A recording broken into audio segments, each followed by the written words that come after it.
Hi there, Destiny from Suburban Wife, City Life, and today I'm going to show you how to pick a Maryland blue crab. Growing up in Delaware, we had blue crabs constantly in the summer. We went crabbing, it was a fun activity. So I've been doing this for a long time, and I think I've got it down to a pretty good science on the best way to pick a crab. To start, always make sure you go to the bathroom before you sit down to pick a crab.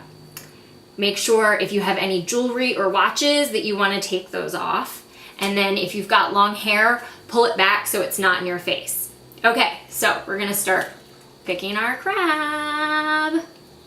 Now I start pretty simple in the fact that I just take off all the legs. And I just do a little twist. Sometimes you'll get a little bit of meat, sometimes you won't. Can you see that? And then I just toss it in the bucket. Because the crabs don't have, or these little legs don't have a lot of meat in them. So it's not worth my time to pick them. See a little bit there.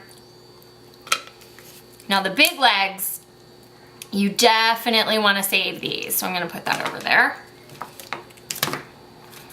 Let's keep picking away. Look, that's got some good meat on it. And then if you've got a little butter, you can dip it in. Just eat it right off the leg. Now these are males. Yum. It's kind of become my Mother's Day tradition to get Maryland blue crabs. So I order them from a crab company and they ship them right to me, and it's been fun. All right, so once your legs are off, it's time to get to the body. And you'll see this right here. Now the only tool that I use is a knife, just a regular plain butter knife. So what you need to do is you pull this little point back. And then what you're gonna do is you're gonna put the knife into the crab. So you can see that there. And then you pull back just like that. Now what's great about this way is that your shell just stays right there. And then we always called this as a kid, this was your mustard. We don't eat the mustard, some people do. It's totally your preference.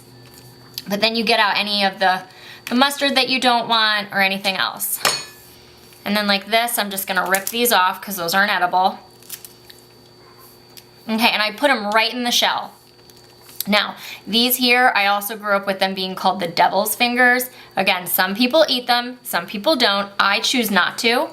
So I just rip those right off, place them back in the shell, because I wanna get my crab as clean as possible before it's time for me to get to the good part, which is the meat inside. Okay, so once you've got all of those things in the shell, this is the best part, you just pick up this shell because you put it all right in there and then you toss it in the bucket. And I like to keep a bucket on my table, and that's just my little bucket.